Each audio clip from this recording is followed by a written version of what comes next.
தமிழகத்தில் வெப்பநிலை இயல்பை விட 2 முதல் 3 டிகிரி செல்சியஸ் வரை அதிகரிக்கும். சென்னை வானிலை ஆய்வு மையம் எச்சரிக்கை.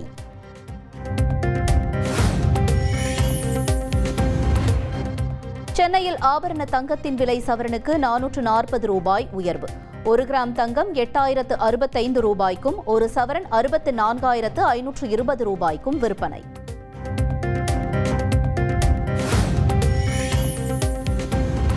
கோயம்பேடு சந்தையில் வெகுவாக குறைந்தது காய்கறிகளின் விலை. தக்காளி, வெங்காயம், பச்சை மிளகாய் உள்ளிட்ட காய்கறிகள் 1 கிலோ 40 ரூபாய்க்குள் விற்பனையாவதால் இல்லத்தரசிகள் மகிழ்ச்சி.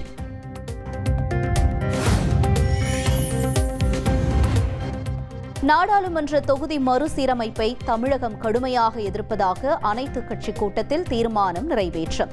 தென் மாநில எம்பிக்களை ஒருங்கிணைத்து கூட்டு நடவடிக்கை குழு அமைக்கும் வகையிலும் தீர்மானம் நிறைவேற்றம். தொகுதி மறுசீரமைப்பு செய்யப்பட்டால் தமிழகம் 12 தொகுதிகளை இழக்க நேரிடும் என முதலமைச்சர் ஸ்டாலின் எச்சரிக்கை. இந்திய அரசியலில் தமிழ்நாட்டின் குரல் நெரிக்கப்படும் சூழல் ஏற்படும் என்றும் ஆவேசம். தமிழக அரசு நடத்திய அனைத்துக் கட்சி கூட்டம் ஒரு நாடகம் என முன்னாள் அமைச்சர் ஜெயக்குமார் விமர்சனம். தொகுதி மறுசீரமைப்பு குறித்து மத்திய அரசு இதுவரை அறிவிக்காத நிலையில் அனைத்துக் கட்சி கூட்டம் எதற்கு என்றும் கேள்வி. தமிழகத்தின் உரிமை பிரச்சனை என்பதால் கூட்டத்தில் அதிமுக பங்கேற்றதாகவும் விளக்கம்.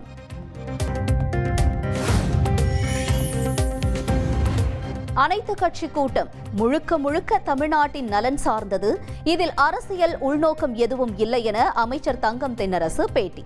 1971 எடுக்கப்பட்ட மக்கள் தொகை கணக்கெடுப்பின்படி 7.18 விகிதாச்சாரத்தை கடைபிடிக்க வேண்டும் என்றும் வலியுறுத்தல். மக்கள் தொகையை திறம்பட கட்டுப்படுத்திய தமிழ்நாடு உள்ளிட்ட தென் மாநிலங்களுக்கு தொகுதி மறுவரையறை ஒரு பெரும் தண்டனை. மத்திய அரசு மீது தமிழக வெற்றிக் கழக தலைவர் விஜய் குற்றச்சாட்டு.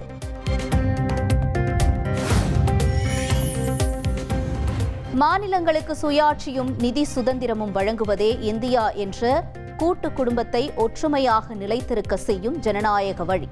தமிழக வெற்றிக் கழக தலைவர் விஜய் அறிக்கை. தமிழ்நாட்டில் சாதிவாரி கணக்கெடுப்பு நடத்துவது குறித்து விவாதிக்க அனைத்துக் கட்சி கூட்டத்தை கூட்ட வேண்டும். இருமொழி கொள்கையா மும்மொழி கொள்கையா என்பது குறித்தும் விவாதிக்க வேண்டும் என்றும் பாமக தலைவர் அன்புமணி ராமதாஸ் வலியுறுத்தல். கோபிச்செட்டிப்பாளையத்தில் செங்கோட்டையன் முன்பு அதிமுகவினர் மோதிக்கொண்ட விவகாரம்.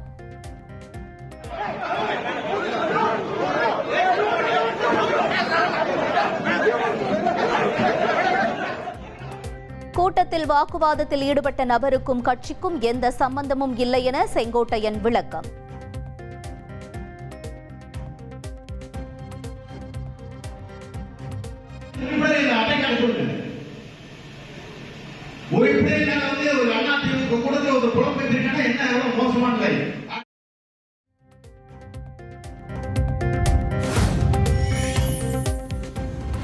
அமலாக்கத்துறை தாக்கல் செய்த சட்டவிரோத பணப்பரிமாற்ற தடை சட்ட வழக்கு. அமைச்சர் பொன்முடி மார்ச் 19ஆம் தேதி நேரில் ஆஜராக சென்னை சிபிஐ சிறப்பு நீதிமன்றம் உத்தரவு. ஏற்காடு மலைப்பாதையில் அழுகிய நிலையில் இளம்பெண் சடலமாக மீட்கப்பட்ட வழக்கில் திடீர் திருப்பம். பெண்ணுடன் செல்போனில் பேசியவர்களின் பட்டியலை வைத்து திருச்சியை சேர்ந்த இளைஞரை கைது செய்தது காவல்துறை.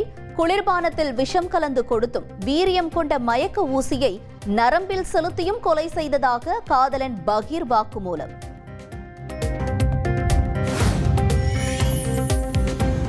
ஏற்காடு சம்பவத்தில் காதலன் அப்துல் ஹபீஸ், தாவியா சுல்தானா, மோனிகா ஆகிய மூவரும் கொலை வழக்கில் கைது.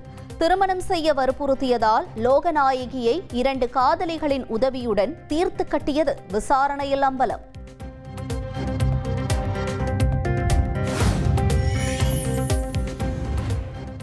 ஏற்காட்டில் இரவு 10 மணிக்கு மேல் மலைப்பாதையில் பயணிக்க தடை. குற்றங்களை தடுக்கும் வகையில் ஏற்காடு போலீசார் அதிரடி உத்தரவு.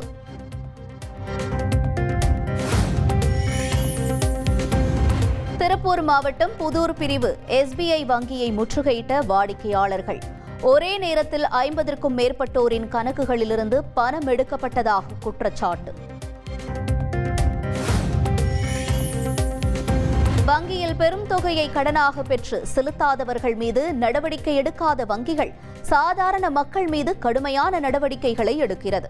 கனரா வங்கி மீதான வழக்கில் மெட்ராஸ் உயர்நீதிமன்ற மதுரை அமர்வு கண்டிப்பு. நாமக்கல் மாவட்டத்தில் தாய் மகள் என ஒரே குடும்பத்தைச் சேர்ந்த 3 பேர் தற்கொலை செய்து கொண்ட விவகாரம். தற்கொலை கடிதத்தில் பெயரை குறிப்பிட்டுவிட்டு மாயமான பிரேம்ராஜ் கரூர் அருகே ரயிலில் பாய்ந்து தற்கொலை. அரசு மருத்துவர்களின் அலட்சியத்தால் சர்க்கரை நோயாளிக்கு 2 முறை அறுவை சிகிச்சை செய்யப்பட்ட அவலம். சிவகங்கை அரசு மருத்துவக் கல்லூரி மருத்துவமனையில் அதிர்ச்சி சம்பவம்.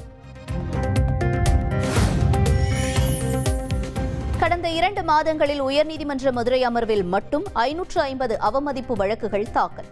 தமிழக அரசு நீதிமன்ற உத்தரவை தொடர்ந்து நிறைவேற்றாமல் இருந்து வருவதாகவும் மெட்ராஸ் உயர்நீதிமன்ற மதுரை அமர்வு கண்டனம்.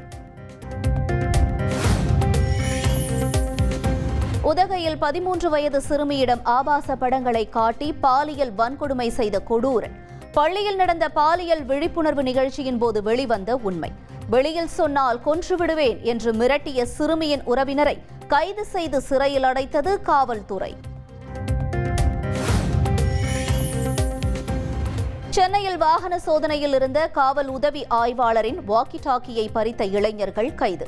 குப்பை தொட்டியில் வீசப்பட்ட வாக்கி டாக்கியை குப்பை கிடங்கில் தேடி கண்டுபிடித்த காவல்துறை. பழனி தண்டாயுதபாணி கோயிலில் நவபாஷான சிலை பாதுகாப்பு வல்லுநர் குழு ஆலோசனை. நவபாஷான சிலை பல்லாயிரம் ஆண்டுகள் ஆனாலும் உறுதியோடு இருக்கும் என வல்லுநர் குழுவினர் தகவல். மதுரையில் 11ஆம் தேதி முதல் ஆவினுக்கு பால் அனுப்புவதை நிறுத்தப் போவதாக பால் உற்பத்தியாளர்கள் சங்கம் போராட்டம் அறிவிப்பு. கிராம பால் உற்பத்தியாளர் சங்கங்கள் மூலமாக ஊக்கத்தொகையை வழங்க கோரிக்கை. நடிகர் சிங்கமுத்துவிடம் 5 கோடி ரூபாய் மான நஷ்ட ஈடு கேட்டு தொடரப்பட்ட வழக்கு. சென்னை உயர்நீதிமன்ற வளாகத்தில் உள்ள மாஸ்டர் நீதிமன்றத்தில் நடிகர் வடிவேலு ஆஜராகி வாக்குமூலம்.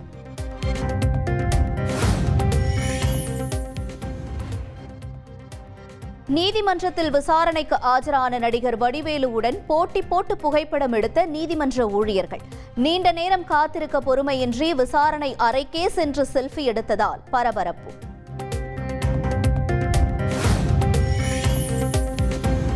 கேரள மாநிலம் இடைக்குச்சியில் கோயில் திருவிழாவின் போது மிரண்டு ஓடிய யானை வாகனங்களை சேதப்படுத்தியதால் பரபரப்பு.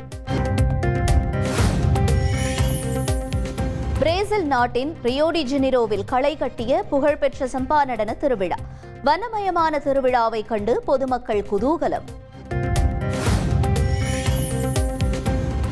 சாம்பியன்ஸ் டிராபி 2வது அரையிறுதியில் ரச்சின் ரவீந்திரா வில்லியம்சன் சதத்தால் நியூசிலாந்து ரன் குவிப்பு. தென்னாப்பிரிக்காவின் வெற்றிக்கு 363 ரன்கள் இலக்கு நிர்ணயம். கிளாம்பாக்கம் கலைஞர் நூற்றாண்டு பேருந்து முனையம் கிளாம்பாக்கம் புறநகர் ரயில் நிலையம் இடையே நடை மேம்பாலம் அமைக்கும் விவகாரம். மேம்பாலத்திற்கு நிலம் கையகப்படுத்துவது தொடர்பான செங்கல்பட்டு மாவட்ட ஆட்சியரின் அறிவிப்புகள் ரத்து. சென்னை உயர்நீதிமன்றம் உத்தரவு. சென்னை கடற்கரை தாம்பரம் இடையே நாளை மற்றும் நாளை மறுநாள் நண்பகல் 12:30 முதல் பிற்பகல் 2 மணி வரை புறநகர் மின்சார ரயில் சேவை ரத்து. எழும்பூர் கோடம்பாக்கம் இடையேயான பராமரிப்பு பணிகள் காரணமாக ரத்து செய்யப்படுவதாக தெற்கு ரயில்வே அறிவிப்பு. சென்னை தண்டையாறுபேட்டையில் சாக்கு மூட்டையில் ஆண் சடலம் கண்டெடுக்கப்பட்டதால் அதிர்ச்சி. சடலம் அழுகிய நிலையில் இருப்பதால் யார் என கண்டுபிடிப்பதில் சிக்கல். பல்வேறு கோணங்களில் போலீசார் விசாரணை. கோவையில் மனைவியை கணவன் சுட்டுக் கொன்ற விவகாரத்தில் 29 குண்டுகளை பயன்படுத்தியதாக வெளியான தகவல் வதந்தி.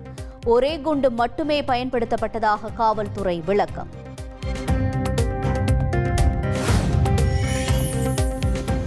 மும்மொழி கொள்கை வேண்டுமா வேண்டாமா என்பது குறித்து 1 கோடி பேரிடம் கையெழுத்து பெறும் இயக்கத்தை துவக்கி வைத்தார் பாஜக மாநில தலைவர் அண்ணாமலை. சிறிய கட்சி பெரிய கட்சி என்ற வேறுபாடு இல்லாமல் திமுக உட்பட அனைத்து கட்சிகளையும் சந்திக்க உள்ளதாக அறிவிப்பு. நடிகர் சிவாஜி கணேசனின் வீட்டில் எந்த பங்கும் இல்லாத நிலையில் வீட்டை ஜப்தி செய்ய பிறப்பித்த உத்தரவை ரத்து செய்ய வேண்டும். சிவாஜி கணேசனின் மூத்த மகன் ராம்குமார் தரப்பில் சென்னை உயர்நீதிமன்றத்தில் கோரிக்கை. கோவையின் காவல் தெய்வமான கோனியம்மன் கோயில் தேர் திருவிழா. ஓம் சக்தி பராசக்தி முழக்கத்துடன் தேரை வடம் பிடித்து இழுத்த பக்தர்கள். இலவசம் என கூறிவிட்டு கேரி பேக்கிற்கும் பணம் வசூல் செய்த ஜவுளி நிறுவனம். வாடிக்கையாளருக்கு 15,000 இழப்பீடு வழங்க சென்னை மாவட்ட நுகர்வோர் நீதிமன்றம் உத்தரவு. செங்கல்பட்டு அருகே ஓடும் பள்ளி பேருந்தில் 5 வயது மாணவிக்கு பாலியல் துன்புறுத்தல். பேருந்தின் கிளீனரை கைது செய்து போலீசார் விசாரணை. ஓசூர் அருகே விவசாய நீர் சேமிப்பு தொட்டியில் தவறி விழுந்த மாணவனும் காப்பாற்ற முயன்ற தலைமை ஆசிரியரும் உயிரிழந்த சோகம். இருவரின் சடலங்களையும் மீட்டு பாகலூர் போலீசார் விசாரணை. தஞ்சை மாவட்டம் அகிலாங்கரை பகுதியில் ஜல்லிக்கட்டு காளை முட்டியதில் 10ஆம் வகுப்பு பள்ளி மாணவன் உயிரிழப்பு. காளையை அடக்கினால் 200 ரூபாய் தருவதாக உரிமையாளர் கூறியதை நம்பி உயிரை விட்ட சோகம். சென்னை அடையாறு இந்திரா நகரில் மாடு முட்டியதில் பெயிண்டர் படுகாயம். மாடு யமன் போல வந்து தனது கணவனை முட்டிவிட்டதாக பெண் கண்ணீர் மல்க பேட்டி.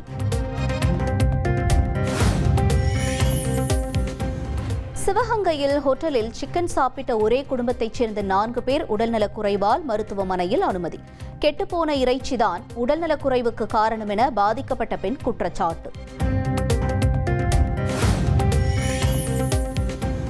கரூர் மாவட்டம் மேட்டு மகாதானபுரம் ஊராட்சி ஒன்றிய நடுநிலைப் பள்ளியில் மதிய உணவு சாப்பிட்ட 10 மாணவ மாணவிகளுக்கு வாந்தி மயக்கம். கிருஷ்ணராயபுரம் அரசு மருத்துவமனையில் சிகிச்சை. மருத்துவமனைக்குள் நுழைந்து பெற்றோர்கள் ஆவேசம்.